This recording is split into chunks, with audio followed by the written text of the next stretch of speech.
श्री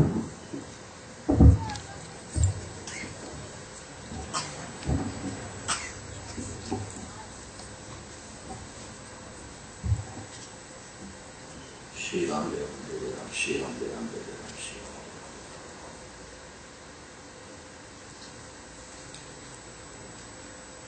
सारी दुनिया के वाली मालिक व पार ब्रह्म परमेश्वर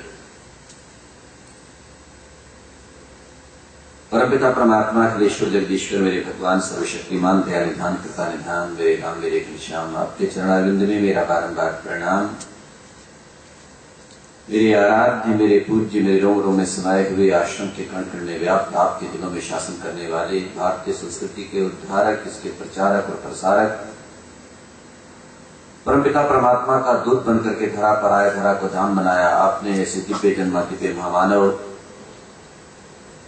गीता के सिद्धांत को जिन्होंने आत्मसात किया कि जन्म कर्म च मे दिव्यम, मेरे भगवान कृष्ण ने जैसा कहा था कि मेरा जन्म भी दिव्य है और मेरे कर्म भी दिव्य हैं, ऐसी उस अधाली को पूरी तरह से अपने जीवन में आत्मसात करने वाले दिव्य जन्मा दिव्य कर्मा मेरे परम गुरुदेव, मेरे श्री गुरुदेव, उनके श्री चरणों का वंदन करता हूं। आज की पावन रात्रि, कल्पवास का द्वितीय दिवस, द्वितीय रात्रि, इसमें आए हुए सभी आगंतुक आदित्य पुरुषों, श्रद्धा स्वरूपा माताओं, भगवती स्वरूपा बहनों, प्यारे सज्जनों, प्यारे प्यारे बच्चों, बड़ा ही पवित्र अवसर होता है कि जहां आप हम सब लोग सम्मिलित होकर के बैठते हैं और एक जैसे आप लोगों को अवसर मिला होगा, मुझे भी सौभाग्य कई बार मिला, वैष्णो देवी जाते हैं तो वहां उससे पहले एक जगह है, साझी छत बोलते हैं उसे, साझी छत। तो ये साझा कार्यक्रम एक तरह से इस तरह का कि कुछ सुना जाए, कुछ सुनाया जाए। आप सुनते भी हो, आप सुनाते भी हो, मैं भी सुनता भी हूं, सुनाता भी हूं। ये साझा कार्यक्रम बहुत अच्छा लगता है कि जब अपने प्यारे प्यारे भाव यहां पर लाते हो, सुनाते हो, गुनगुनाते हो, गाते हो, नहीं भी बोल पाते हो तो हृदय की वीणा के तारों को झंकृत करते हो, हृदय की वीणा बजती है और वही स्वर गूंजता है। और हृदय के आंगन में अगर कोई भाव गूंजे,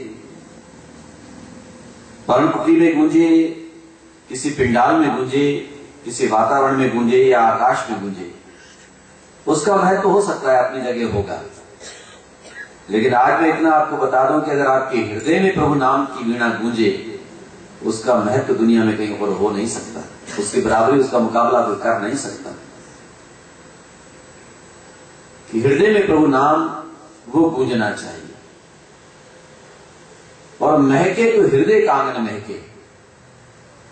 हमने घर को महकाया, आंगन को महकाया, बगिया को महकाया, प्रयास किया तन बदन को महकाने का भी, इतर फुलीन लगाया, लेकिन क्या हमारे हृदय के आंगन को हमने महकाया?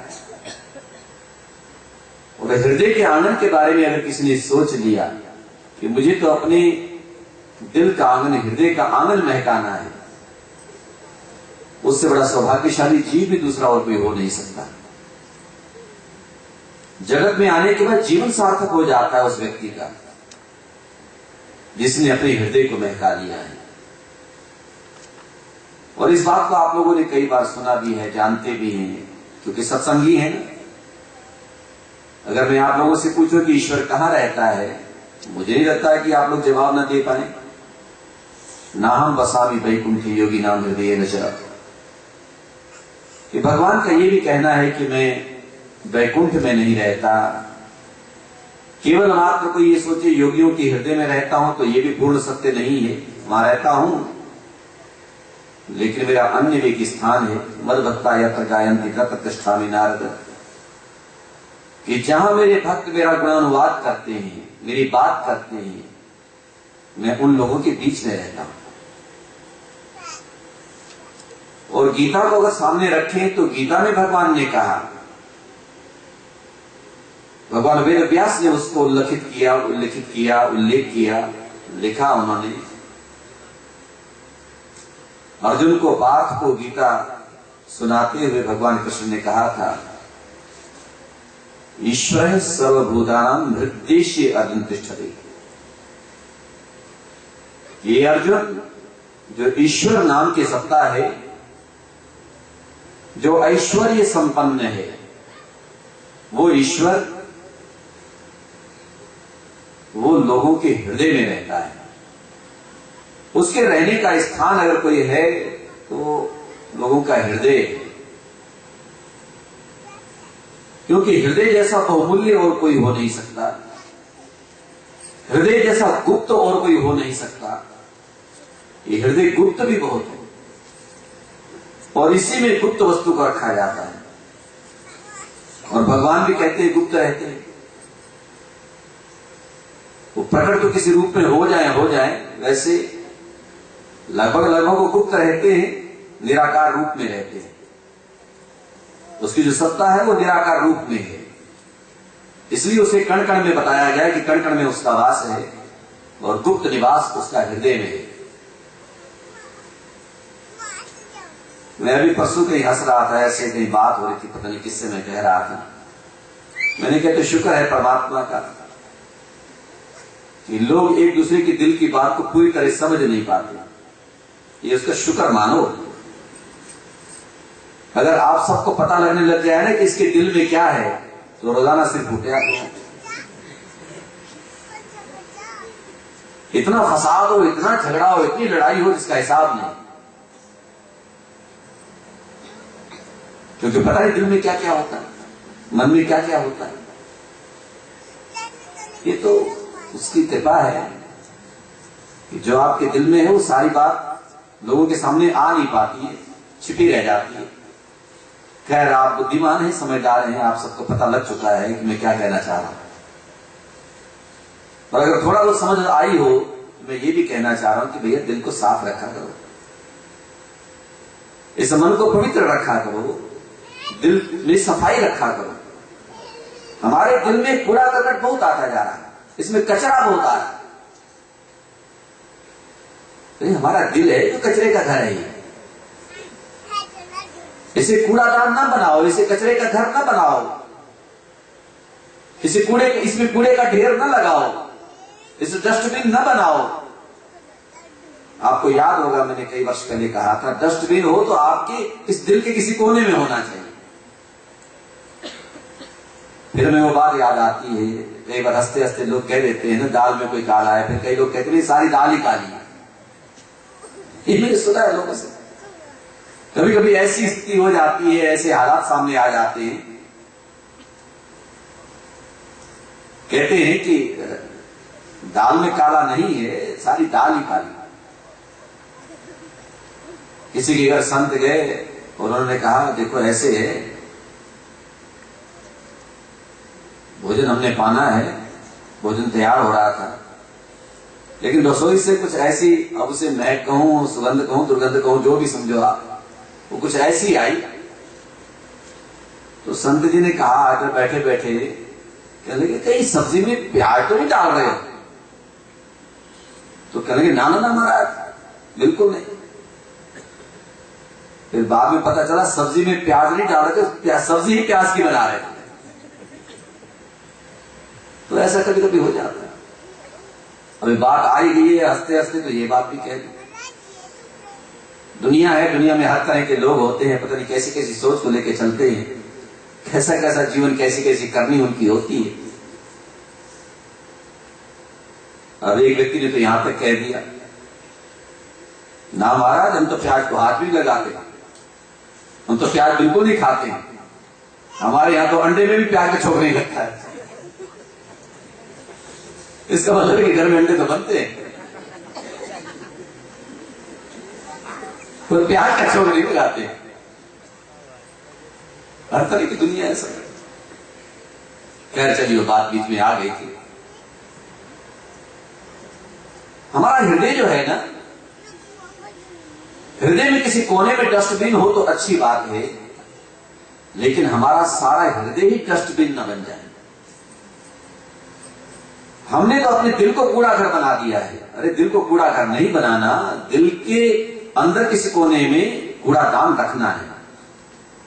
और वो कूड़ादान इस तरह का, आपको याद होगा मैंने कहा था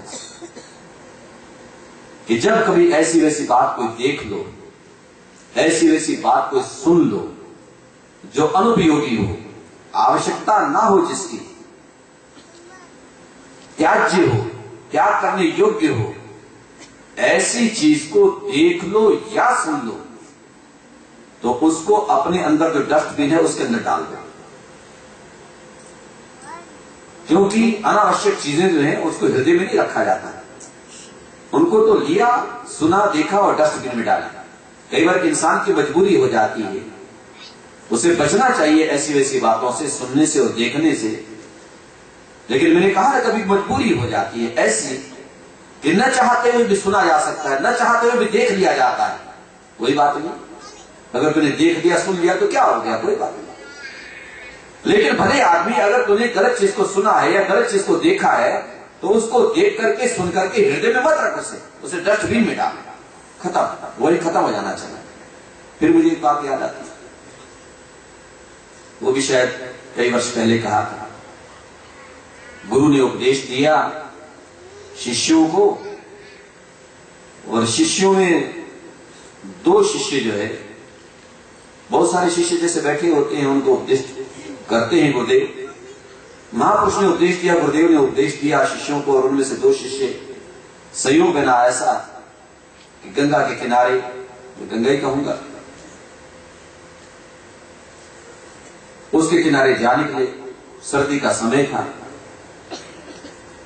उसके किनारे किनारे जा रहे हैं तो क्या होता है, एक गुरुदेव का उपदेश क्या था जो उन्होंने उपदेश दिया था। उपदेश में एक दिन उन्होंने कहा था कि पर नारी को देखना नहीं चाहिए, लेकिन साथ में उन्होंने यह भी कहा था कि बुरी नीयत से देखना कोई बुराई नहीं है, लेकिन नीयत खराब नहीं होनी चाहिए। हमारे विचार, हमारी सोच, हमारे संस्कार खराब नहीं होने चाहिए। इस बात को यही अगर आप याद रखेंगे, मैं भी भूल जाऊं तो मुझे याद दिला देना, इस बात को जरा सा यहां रोक करके उसी में आपको एक बात और बताऊं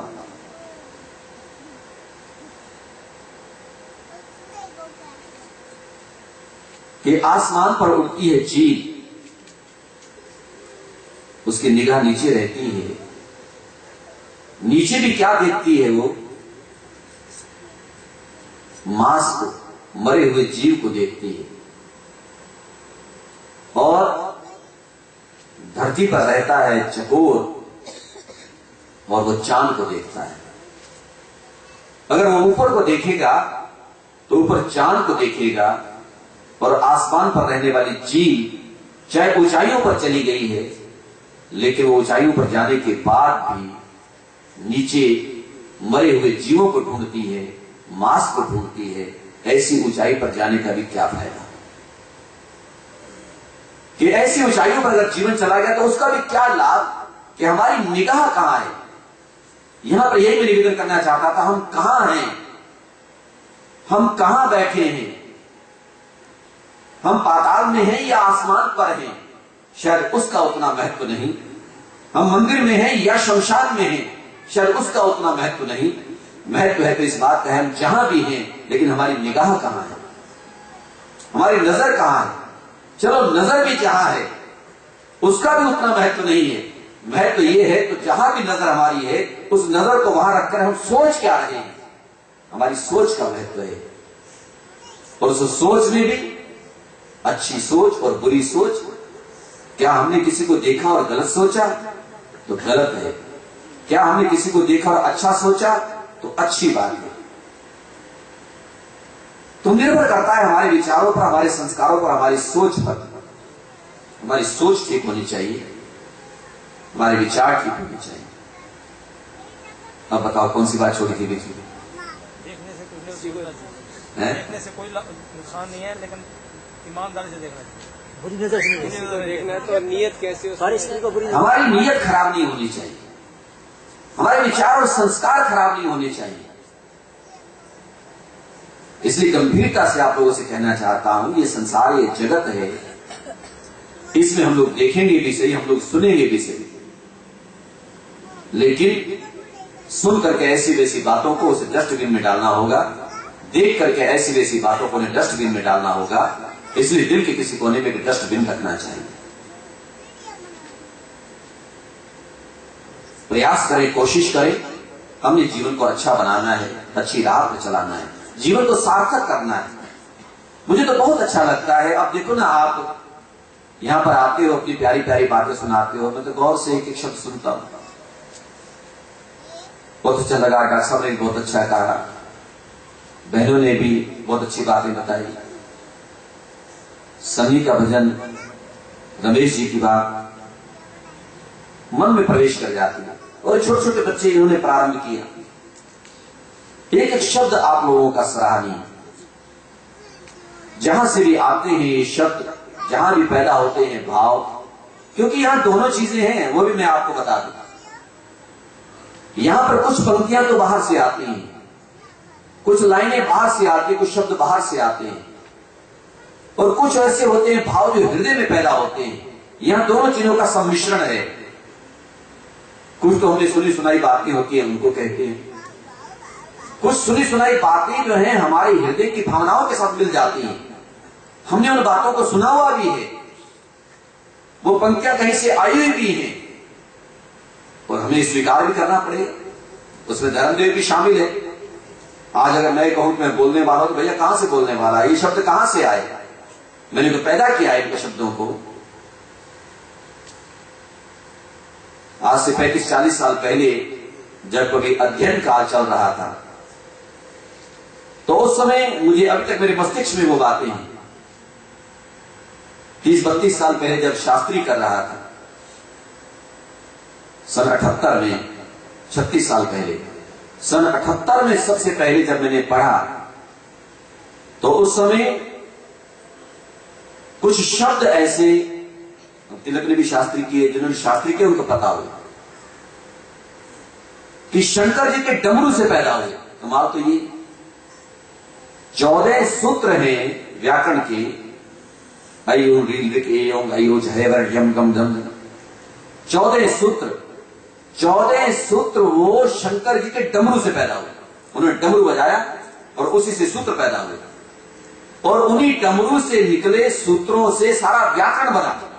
जितना ग्रामर है आज, और ये ग्रामर आदमी के सिर को खा जाता है, चाहे इंग्लिश का ग्रामर हो या हिंदी का हो या संस्कृत का हो, कठिन भी सबसे ज्यादा होता है, और भाषा को व्यवस्थित भी यही करता है। अगर ये व्याकरण ना हो, अगर ये ग्रामर ना हो, तो भाषा व्यवस्थित नहीं हो सकती। भाषा फिर अस्त व्यस्त रहेगी। हूं को हा बोलेगा, है को हूं बोलेगा, क्रियाकर्म का ज्ञान ही नहीं होगा, उसको व्याकरण व्यवस्थित करता है। तो ये जो व्याकरण के सबसे पहले मूल मंत्र निकले 14, ये शंकर जी के डमरू से निकले। और उधर जब कभी साहित्य दर्पण वगैरह पढ़ता था, तो एक ही शब्द सुप्रयुक्त सम्यक ज्ञात स्वर्ग लोके काम दुखवती।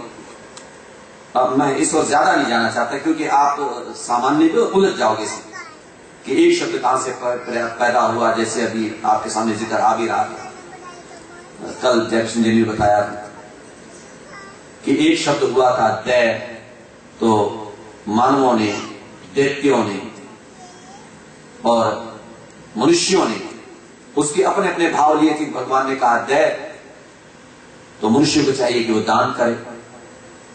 तलूजा ने अभी बड़ा प्यारा भजन सुनाया, अब बात अपनी सुनाई रखी उन्होंने कुटिया के बारे में, तो उसमें ये बात भी आई थी कि करने हो तो अच्छे कर्म करो, बोलना हो तो सत्य बोलो, देना हो तो दान दो, लेना हो तो ज्ञान दो।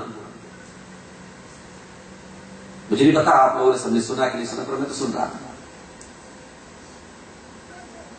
ये बालक और बालकों की बातें भी हमको सिखाती हैं। मेरा तो विद्यार्थी का जीवन है, मैं तो इनसे भी सीखता रहता हूं और उनको फिर प्रकट करता रहता हूं। हम काम अच्छे करें, कर्म अच्छे करें, काम अच्छे कर लो, अच्छी जिंदगानी आपकी, लोग भी सीखें सबक सुनकर कहानी आपकी। जिंदगी हमारी कभी कोई दास्तान बने, हमारा जीवन कभी कोई कहानी बन जाए, बनेगी निश्चित रूप से। हमारा जीवन एक कहानी बनेगा, हमारा जीवन एक दास्तान बनेगा, और ऐसी दास्तान बने, ऐसी कहानी बने कि उस कहानी को पढ़ करके, देख करके लोग उससे सबक लें, उससे सीखें। वो होगी हमारी कर्मों की कहानी। हम कभी अपने जीवन के कर्मों की किताब को भी पढ़ा करें जो हमने खुद लिखी है।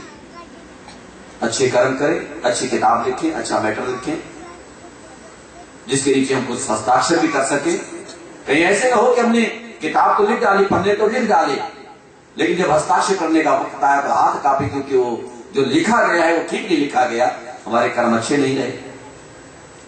सत्यम बुनियाद, प्रेम बुनियाद, देना हो दान देना, ये परमात्मा ने हाथ दिए, इनसे पुण्य कर्म करते हुए मस्तिष्क तुझे परमात्मा ने दिया, इससे इसमें ज्ञान अर्जित करना। या फिर दूसरा ये भी है, लेना हो तो नाम लेना परमात्मा का, देना हो तो दान देना, परमात्मा के नाम का चिंतन कर, परमात्मा के नाम का भजन कर। तभी फिर बस उस बात को कहकर विराम भी ले लूंगा आज, कि भगवान शंकराचार्य ने कहा था, आज तो भगवान शंकराचार्य आज से 2500 वर्ष पूर्व हुए, भारत के 4 स्थानों पर उन्होंने 4 शिष्यों को निश्चित किया। 4 मठ बने भारतवर्ष में, 4 हमारे धाम हैं, फिर अलग से 4 मठ भी हैं, और 4 मठ वो कहलाते हैं जहां शंकराचार्य रहते थे। आचार्य शंकर के शिष्य भी शंकराचार्य कहलाते हैं, लेकिन आद्य गुरु शंकराचार्य, जिनका नाम शंकर था, वो शंकर जो बाद में आचार्य बने, तो आचार्य शंकर कहलाए, और शंकर के बाद आचार्य शब्द को लगा दिया तो शंकराचार्य हो गए। शंकर आचार्य, आदि शंकराचार्य, आदि आचार्य शंकर। उन्होंने कहा था तब जब गंगा से स्नान करके लौट रहे थे, और ये भी आपको बताया था कि उन्होंने एक व्यक्ति को व्याकरण की धातु है, तो व्याकरण की धातु को याद करते हुए देखा था, डुकरी डुकरी डुकरी। तो शंकर वहां पर रुक गए थे, और आचार्य रुक करके उस व्यक्ति से कहा था कि भैया अब डुकरी याद करने का कोई फायदा नहीं, क्योंकि मैंने पढ़ा है, मैं जानता हूं। हालांकि बहुत छोटी उम्र में चले गए थे, लेकिन अल्पकाल विद्या सब पाई, जैसे प्रभु राम के लिए आता है, ऐसे भगवान शंकर के जीवन में भी था, ऐसे विवेकानंद के जीवन में भी था। छोटी उम्र में सभी ज्ञान प्राप्त कर लिया था। लेकिन आचार्य ने कहा, प्यारे, खाली व्याकरण को पढ़ने के लिए भी 12 साल चाहिए। 12 साल में खाली व्याकरण पढ़ी जाती है, जिसमें एक धातु डुकरी भी, बाकी सूत्र हैं, उन सबको पढ़ने के लिए 12 वर्ष चाहिए। और कब्र में पैर लटके हम खाक मुसलमान होंगे। तेरी तो स्थिति को देख के लगता है कभी भी राम नाम सत्य हो सकता है, कभी भी जा सकता है, लेकिन अब डुकरी है, अब छोड़ इस बात। कई बार आ जाते हैं लोग ऐसे, ये स्वामी जी गीता, महाभारत, भागवत में उसका अध्ययन करना, उसमें ये करना है, कई बार हम कहते हैं छोड़ इन चक्करों को। कई बार उल्टे सीधे सवाल भी आ जाते हैं, उनकी उम्र को देख करके जवाब देते। भैया अगर तेरी है वास्तव में भी उम्र, फिर तो ले सवाल का जवाब जो तेरे मतलब का होगा, तेरे काम आएगा। और अगर उम्र थोड़ा ढल गई है, फिर ज्यादा चक्करों में मत पड़ो, उसमें मत पड़ो इन उलझनों में कि उसमें ये लिखा है तो इसका क्या मतलब है, इसमें ये लिखा है तो इसका, ये तो हो नहीं सकता, ये तो मानने वाली बात ही नहीं है। उसके लिए फिर बहुत सारा वक्त चाहिए। उलझनों में अपने मन को मत उलझा मेरे प्यारे, ले परमात्मा का नाम और अपने उलझनों को सुलझा। बस वही है सबसे बड़ा उलझनों को सुलझाने वाला मेरे प्रभु का नाम। बस उसके नाम का स्मरण कर, उसके नाम का चिंतन कर। अरे उसके नाम का तो वो प्रभाव है कि उल्टा नाम जपत जग जाना, वाल्मीकि में ब्रह्म समाना। वो महर्षि वाल्मीकि बन गए, वो महर्षि बन गए, ऋषि बन गए, ब्रह्म के समान हो गए जिन्होंने उल्टा नाम जपा। नाम का प्रभाव है,